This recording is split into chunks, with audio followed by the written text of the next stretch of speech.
Oi para você que está assistindo esse vídeo, tudo bem? A palavra de Deus nos diz em João capítulo 14, verso 1 ao 3. Não se turbe o vosso coração, credes em Deus, crede também em mim. Na casa de meu Pai há muitas moradas. Se não fosse assim, eu vos teria dito, pois vou preparar-vos um lugar. E quando eu me for e vos tiver preparado um lugar, virei novamente e vos levarei comigo, a fim de que onde eu estiver, estejais vós também.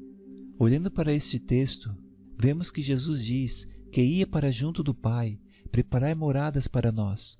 Porém, Cristo não diz que nós iríamos morar no céu, mas Ele disse que quando estiver preparado um lugar, Ele voltará novamente e nos levará junto a Ele, sendo que onde Jesus estiver, nós estaremos com Ele. E nós sabendo que quando Cristo Jesus voltar, será o dia da redenção, ou seja, o arrebatamento do povo escolhido.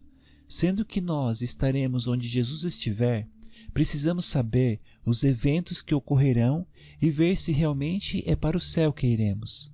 Em 1 Tessalonicenses, capítulo 4, verso 15 ao 17, a palavra nos diz: O que agora vamos lhes dizer, foi o Senhor que nos disse: Nós, os que estivermos vivos, quando o Senhor vier, de maneira nenhuma iremos nos encontrar com Ele antes daqueles que já morreram.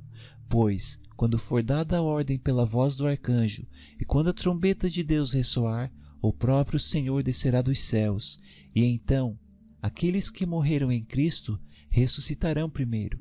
Depois disso, nós, os que estivermos vivos naquele tempo, seremos levados juntamente com eles entre as nuvens, a fim de nos encontrarmos com o Senhor no ar, e assim nós estaremos para sempre com o Senhor. Vemos nesse evento que de modo nenhum na vinda de Cristo, os que estiverem vivos irão se encontrar com o Senhor antes daqueles que já morreram salvos. Ou seja, quando a trombeta de Deus ressoar, Jesus virá nas nuvens. Os mortos em Cristo ressuscitarão primeiro. Então, depois os que estiverem vivos serão transformados e levados juntamente com eles entre as nuvens. E assim estaremos com Jesus onde Ele estiver para sempre. Aí você pode se questionar: então viveremos para sempre nas nuvens? A resposta é não. E para você entender melhor, vamos ver o que acontecerá depois do arrebatamento. Em Apocalipse, capítulo 19, verso 11 ao 21, a palavra de Deus nos diz: Vi então o céu aberto, eis que apareceu um cavalo branco, cujo montador se chama Fiel e Verdadeiro. Ele julga e combate com justiça. Seus olhos são chamas de fogo, sobre sua cabeça há muitos diademas, e traz escrito um nome que ninguém conhece, exceto ele. Veste um manto embebido de sangue, e o nome com que é chamado é Verbo de Deus. Os exércitos do céu acompanhavam-no em cavalos brancos, vestidos com linho de brancura resplandecente. Da sua boca sai uma espada afiada, para com ela ferir as nações. Ele é quem as apacentará com um cetro de ferro. Ele é quem pisa o lagar do vinho do furor da ira de Deus, o Todo-Poderoso. Um nome está escrito sobre seu manto e sobre sua coxa: Rei dos Reis e Senhor dos Senhores.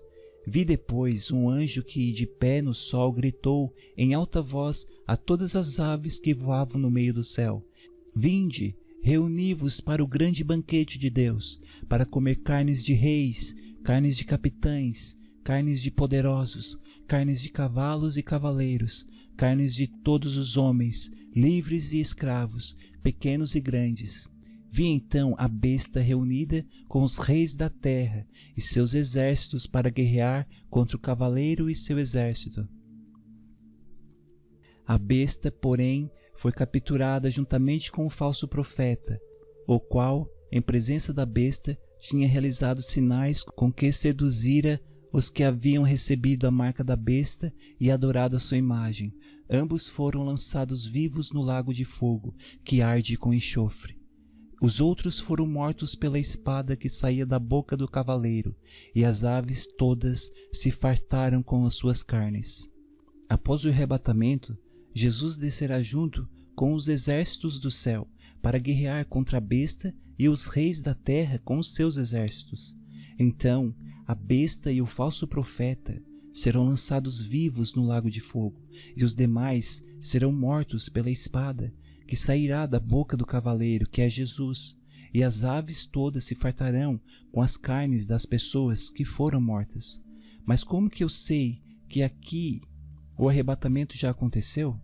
É simples. Aqui no verso 14, a palavra nos diz: os exércitos do céu acompanhavam-no em cavalos brancos, vestidos com linho de brancura resplandecente. E se analisarmos Apocalipse, capítulo 19, versos 7 e 8, a palavra nos diz: alegremo-nos e exultemos, demos glória a Deus, porque estão para realizar-se as núpcias do Cordeiro, e sua esposa já está pronta.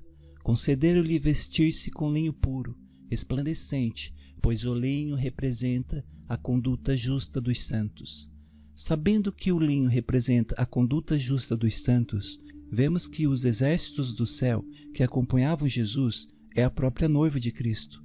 Depois que a besta e o falso profeta serem lançados no lago de fogo, acontecerá esse evento que está em Apocalipse, capítulo 20, verso 1 ao 3, que diz: vi então um anjo descer do céu, trazendo na mão a chave do abismo e uma grande corrente.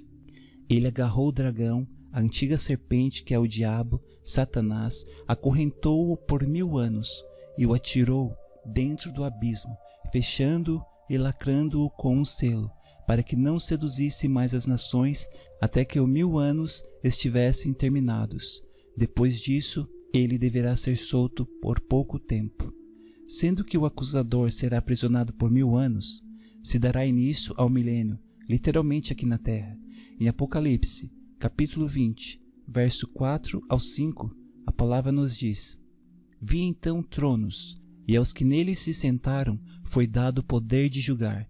Vi também as vidas daqueles que foram decapitados por causa do testemunho de Jesus e da palavra de Deus, e dos que não tinham adorado a besta, nem sua imagem, nem recebido a marca sobre a fronte ou na mão. Eles voltaram à vida e reinaram com Cristo durante 1000 anos. Os outros mortos, contudo, não voltaram à vida até o término dos 1000 anos. Esta é a primeira ressurreição. Aqui nos mostra claramente que aqueles que foram decapitados por causa do testemunho de Jesus e da palavra de Deus reinarão com Cristo na terra por 1000 anos, e não no céu.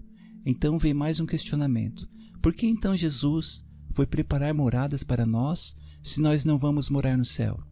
De fato, Jesus foi preparar moradas, porém essas moradas virão para cá, para onde estamos. Após o milênio, o diabo será solto e enganará muitos ainda, e depois será lançado no lago de fogo.